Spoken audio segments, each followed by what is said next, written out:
You will hear a number of different recordings, and you will have to answer questions on what you hear. There will be time for you to read the instructions and questions, and you will have a chance to check your work. All the recordings will be played once only. The test is in 4 sections. At the end of the test, you will be given 10 minutes to transfer your answers to an answer sheet. Now turn to Section 1. Section 1. You will hear a telephone conversation between a travel agent and a customer. First, you have some time to look at questions 1 to 6.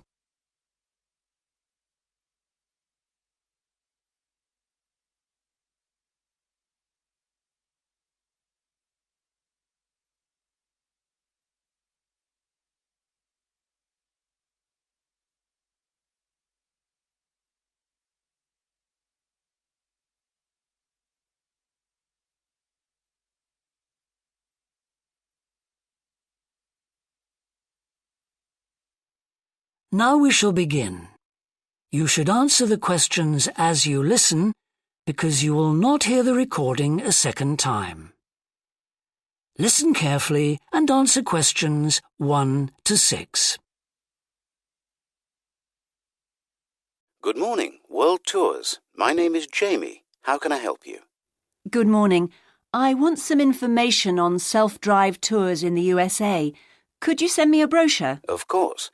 Could I have your name, please? Andrea Brown. Thank you. And your address? 24 Ardley Road. Can you spell that? Ardleigh Road. Postcode? BH5 2OP. Thanks. And can I have your phone number? Is a mobile all right? Fine. It's 07786 643 091. Thank you. And can I ask you where you heard about World Tours? From a friend, or did you see an advert somewhere? No, I read about you in the newspaper. OK, I'll get the brochures in the post to you, but can I give you some information over the phone? What kinds of things do you want to do on your holiday? I'm interested in going to California with my family. I've got 2 children, and we want to hire a car. OK, we have a couple of self-drive tours there visiting different places of interest in California. The first one begins in Los Angeles, and there's plenty of time to visit some of the theme parks there. That's something on my children's list, so I'd want to include that. Good. Then you drive to San Francisco. From San Francisco, you can drive to Yosemite Park, where you spend a couple of nights. You can choose to stay in a lodge or on the campsite. I don't like the idea of staying in a tent. It'd be too hot. Right. And the tour ends in Las Vegas. OK. The other trip we can arrange is slightly different. It starts in San Francisco, then you drive south to Cambria. Someone told me there's a really nice castle near Cambria. Will we go near that? Hearst Castle is on that road, so you could stop there. Good. I'd like to do that. Does this trip also go into the desert? No, it continues to Santa Monica, where most people like to stop and do some shopping. We have enough of that at home, so that doesn't interest us. OK. Well, you could go straight on to San Diego. That's good for beaches, isn't it? That's right. That's a good place to relax, and your children might like to visit the zoo before flying home. I don't think so. We want some time for sunbathing and swimming. Before you hear the rest of the conversation, you have some time to look at questions 7 to 10.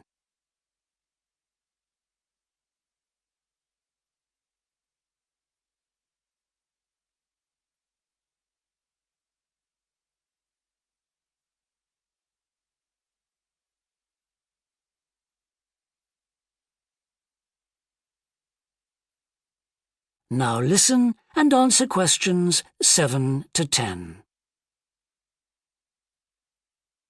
So, how many days are the trips, and how much do they cost? The first one I told you about is a self-drive tour through California, which lasts 12 days and covers 2,020 kilometres. The shortest journey is 206 kilometres and the longest is 632 kilometres. The cost is £525 per person. That includes accommodation, car rental and a flight, but no meals. OK. And the other trip? That lasts 9 days, but you spend only 3 days on the road. You cover about 980 kilometres altogether. So is that cheaper then? Yes, it's almost £100 cheaper. It's £429 per person, which is a good deal. So that covers accommodation and car hire. What about flights? They aren't included, but these hotels offer dinner in the price. OK. Well, thank you very much. I'll be in touch when I've had a chance to look at the brochure. I'm pleased to help. Goodbye. Goodbye. That is the end of section 1. You now have half a minute to check your answers.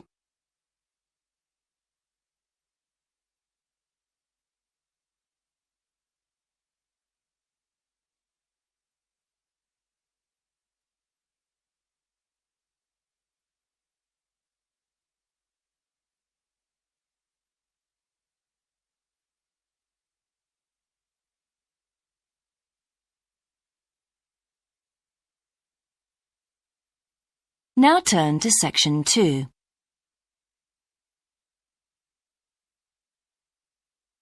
Section 2.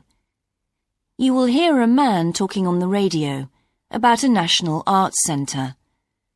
First, you have some time to look at questions 11 to 16.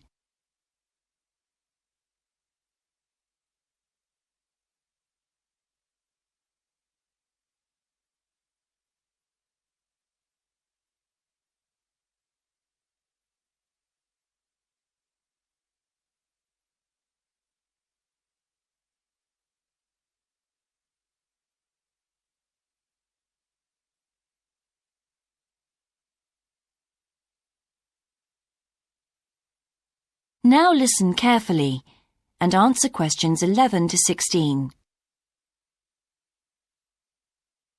Hello, and welcome to Focus on the Arts. I'm your host, Dave Green, and this is your very own local radio programme. Every Friday evening, we put the spotlight on different arts and culture facilities and look at the shows and events that are on offer in the coming week. And today, the focus is on the National Arts Centre. Now, if you don't already know it yourself, I'm sure you've all heard of it. It's famous throughout the world as one of the major venues for classical music. But did you know that it's actually much more than just a place to hear concerts? The centre itself is a huge complex that caters for a great range of arts. Under a single roof it houses concert rooms, theatres, cinemas, art galleries and a wonderful public library, as well as service facilities including 3 restaurants and a bookshop. So, at any one time, the choice of entertainment there is simply enormous. So, how did they manage to build such a big arts complex right in the heart of the city? Well, the area was completely destroyed by bombs during the war in 1940. So the opportunity was taken to create a cultural centre that would be what they called the city's gift to the nation. Of course, it took a while for such a big project to get started, but it was planned in the 60s, built in the 70s, and eventually opened to the public in 1983. Ever since then, it has proved to be a great success. It's not privately owned, like many arts centres, but is still in public hands. It's run by the City Council. Both our National Symphony Orchestra and National Theatre Company were involved in the planning of the project, and they're now based there, giving regular performances every week. And as the centre is open 363 days of the year, there are plenty of performances to choose from. Before you hear the rest of the broadcast, you have some time to look at questions 17 to 20.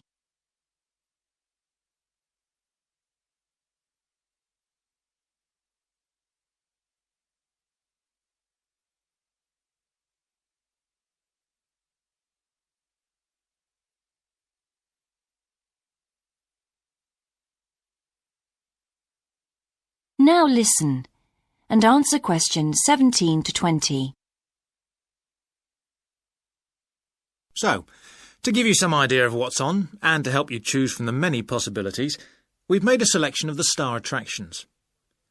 If you're interested in classical music, then we recommend you go along to the National on either Monday or Tuesday evening at 7:30 for a spectacular production of The Magic Flute, probably the most popular of all Mozart's operas.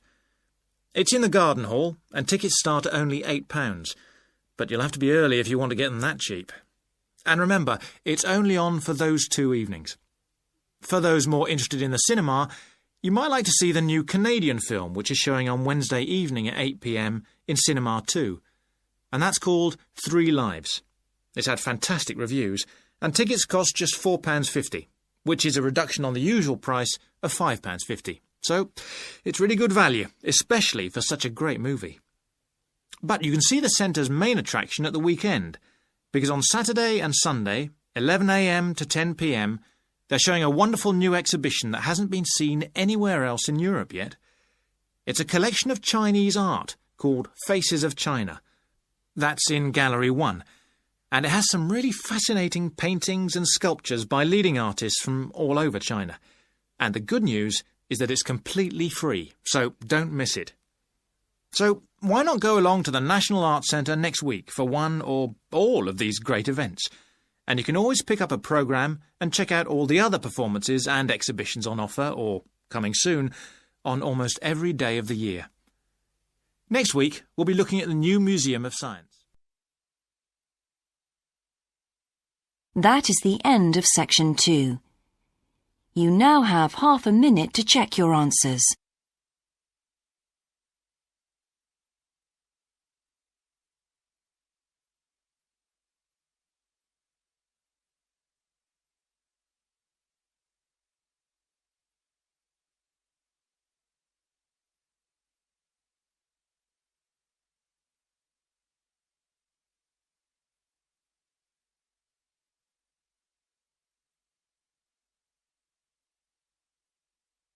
Now turn to Section 3.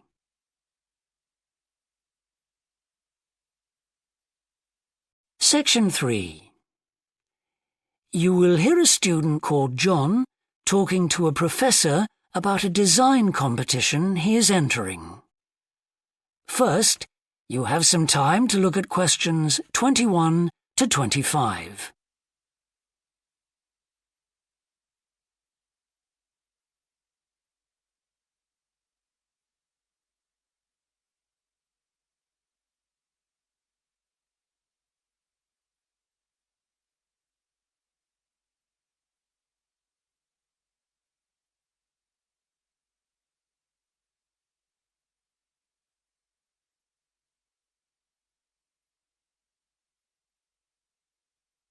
Now listen carefully and answer questions 21 to 25. Hello, Professor. I'm John Wishart. I'm working on my entry for the Global Design Competition. My tutor said you might be able to help me with it. Ah, yes, I got a copy of your drawings. Come in and tell me about it. What sort of competition is it? Well, it's an international design competition, and we have to come up with a new design for a typical domestic kitchen appliance. I see. And are there any special conditions? Does it have to save energy, for example? Actually, that was the focus in last year's competition. This year's different. We have to adopt an innovative approach to existing technology, using it in a way that hasn't been thought of before. I see. That sounds tricky. And what kitchen appliance have you chosen? Well, I decided to choose the dishwasher. Interesting. What made you choose that? Well, they're an everyday kitchen appliance in most Australian houses, but they're all pretty boring and almost identical to each other. I think some people will be prepared to pay a little extra for something that looks different. It's a nice idea. I see you've called your design the rock pool. Why is that? Basically because it looks like the rock pools you find on a beach. The top is made of glass so that you can look down into it. And there's a stone at the bottom. Is that just for decoration? Actually, it does have a function. Instead of pushing a button, you turn the stone. So it's really just a novel way of starting the dishwasher. That's right. It's a really nice design. But what makes it innovative? Well, I decided to make a dishwasher that uses carbon dioxide. In place of water and detergent? How will you manage that? The idea is to pressurise the carbon dioxide so that it becomes a liquid. The fluid is then released into the dishwasher where it cleans the dishes all by itself. Sounds like a brilliant idea. Your system will totally do away with the need for strong detergents. So what happens once the dishes are clean? Well, to allow them to dry, the liquid carbon dioxide and the waste materials all go to an area called the holding chamber. That's where the liquid is depressurised and so it reverts to a gas. Then the oil and grease are separated out and sent to the waste system. It sounds like you've thought it all out very thoroughly. So what happens to the carbon dioxide once the process is complete? Not wasted, I hope. Actually, that's where the real savings are made. The carbon dioxide is sent back to the cylinder and can be used again and again. What a terrific idea. Do you think it will ever be built? Probably not, but that's okay. Well, I'm sure a lot of positive things will come out of your design. Before you hear the rest of the discussion, you have some time to look at questions 26 to 30.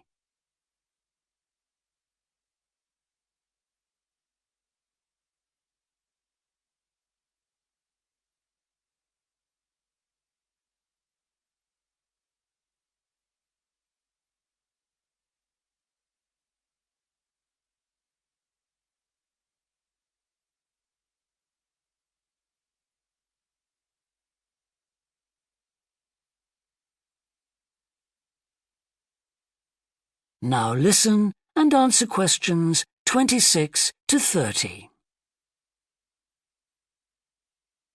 Now, you seem to have thought about everything, so what exactly did you need me to help you with?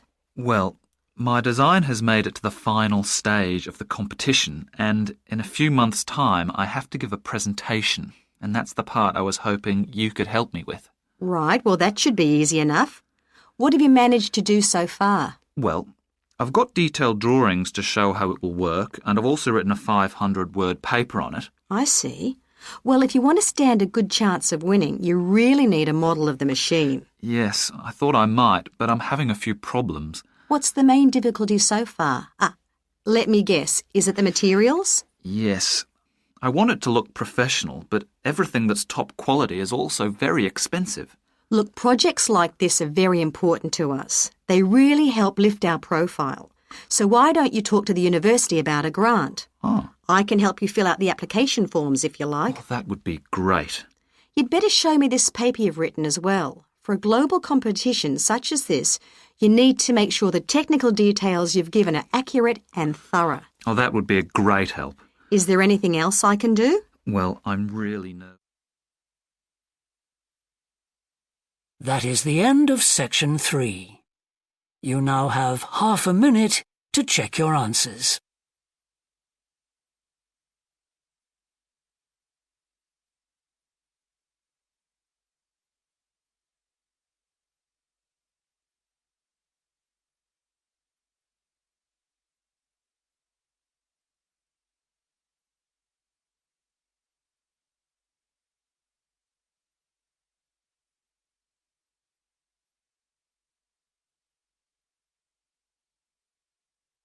Now turn to section 4.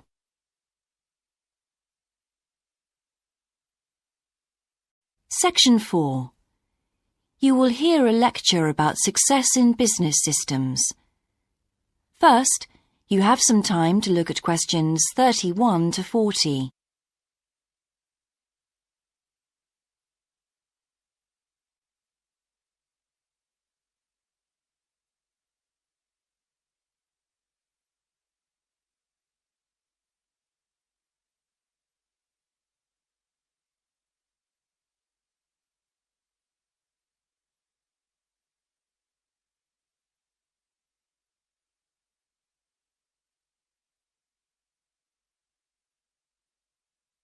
Now listen carefully and answer questions 31 to 40. Good morning, everyone. In the last few lectures, I've been dealing with business finance, but now I'm going to move on to business systems. And in today's lecture, I'm going to talk about what can go wrong when businesses try to copy their own best practices. Once a business has successfully introduced a new process, managing a branch bank, say, or selling a new product, the parent organization naturally wants to repeat that success and capture it, if possible, on a bigger scale. The goal, then, is to utilize existing knowledge and not to generate new knowledge. It's a less glamorous activity than pure innovation, but it actually happens more often, as a matter of fact. However, surprisingly, getting things right the second time is not necessarily any simpler than it was the first time. Now, there's been a lot of research into how companies can repeat their previous successes, and it certainly hasn't been confined to the United States. It seems that most large industries are trying to repeat their own successes and manage the knowledge they've acquired. But even so, it has been shown that the overwhelming majority of attempts fail. A host of studies confirm this, covering a wide range of business settings: branch banks, retail stores, real estate agencies, factories, call centers, to name but a few. So why do so few managers get things right the second or third time? Let's consider one reason for failure: placing too much trust in the people who are running the successful operation, the experts, shall we say. Managers who want to apply existing knowledge typically start off by going to an expert, such as the person who designed and is running a successful department store, and picking their brains. Now, this approach can be used if you want to gain a rough understanding of a particular system, or understand smaller, isolated problems. The trouble is, even the expert doesn't fully grasp the whole thing, because when it comes to complex systems, the individual components of the process are interwoven with one another. The expert never has complete access to the necessary information. And the situation's complicated even further by the fact that experts are usually not aware of their own ignorance. The ignorance can take various forms. For instance, a lot of details of the system are invisible to managers. Some may be difficult to describe, learned on the job, and well known by workers, perhaps, but impossible to describe in a way that's helpful. And there are some things that people know or do that they're not even aware of.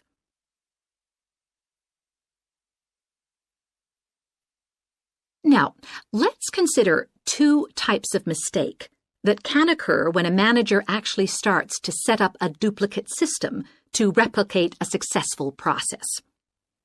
Firstly, perhaps he forgets that he was just trying to copy another process and starts trying to improve on it. Another mistake is trying to use the best parts of various different systems in the hope of creating the perfect combination. Unfortunately, attempts like these usually turn out to be misguided and lead to problems. Why? Well, for various reasons. Perhaps there weren't really any advantages after all, because the information wasn't accurate. Or perhaps the business settings weren't really comparable. More typically, the advantages are real enough, but there are also disadvantages that have been overlooked. For example, the modifications might compromise safety in some way. So, what's the solution? Well, I don't intend to suggest that it's easy to get things right the second time. It's not. But the underlying problem has more to do with attitudes than the actual difficulty of the task, and there are ways of getting it right. These involve adjusting attitudes, first of all. Being more realistic and cautious, really. Secondly, they involve exerting strict controls on the organizational and operational systems. And this, in turn, means copying the original as closely as possible. Not merely duplicating the physical characteristics of the factory, but also duplicating the skills that the original employees had. Reliance on a template like this offers the huge advantage of built-in consistency. That is the end of section 4.